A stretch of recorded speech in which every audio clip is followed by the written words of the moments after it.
திருச்சிற்றம்பலம். அபிராமி அந்தாதி 44வது பாடல்.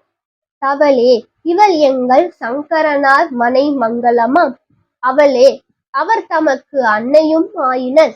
ஆகையினால் இவளே கடவுளர் யாவர்க்கும் மேலே இரவியும் ஆம். துவளேன் இனி ஒரு தெய்வம் உண்டாக மெய்த்தொண்டு செய்வேன் அப்படின்ற.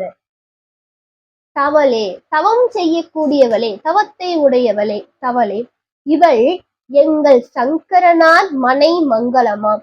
எங்களுடைய சிவபெருமானுக்கு மனைவியாக இருக்கக்கூடியவள். அவளே அவர் தமக்கு அன்னையும் ஆயினள். அந்த சிவபெருமானுக்கு தாயாகவும் இருக்கக்கூடியவள் அப்படின்றார். நம்ம வீட்டிலே பார்த்தோம் அப்படின்னா சில நேரங்களிலே கணவனுக்கு மனைவி தாயாகவும் இருப்பார்கள். சில நேரத்துல தக்க சமயத்திலே அந்த கணவனுக்கு அந்த மனைவியாக இருக்கக்கூடியவங்க தாயாகவும் இருப்பார்கள். அது மாதிரி இவங்க யாருன்னா அந்த உலகத்துக்கே தாயாக இருக்கக்கூடியவள். அப்படிப்பட்டவள் அம்பிகை. அவள்தான் ஆதிபராசக்தி என்கின்ற நாமத்தோடு சிவபெருமானுக்கும் தாயாக விளங்கி கொண்டிருக்கிறாளாம். அததான் சொல்ற. அவளே அவர் தமக்கு அன்னையும் ஆயினர்.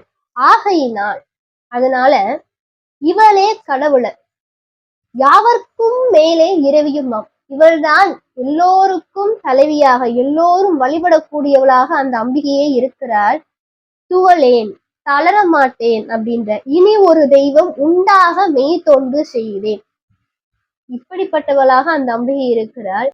தவம் செய்யக்கூடியவளாகவும் சிவபெருமானுக்கு மனைவியாகவும் ஆதி பராசக்தி என்கின்ற நாமத்தோடு சிவபெருமானுக்கு தாயாகவும் விளங்கக்கூடியவர். எல்லோரும் இவளைத்தான் வழிபடுகிறார்கள். அப்படிப்பட்ட அம்பிகையை வழிபாடு பண்ற நானு இனி ஒரு தெய்வம் உண்டாக மெய்த்தொண்டு செய்தேன். இனிமே நான் இன்னொரு தெய்வத்தை மெய்த்தொண்டு செய்து அவர்களுக்கு தொண்டு செய்து நான் தளர மாட்டேன், தளர்ச்சி அடையேன்.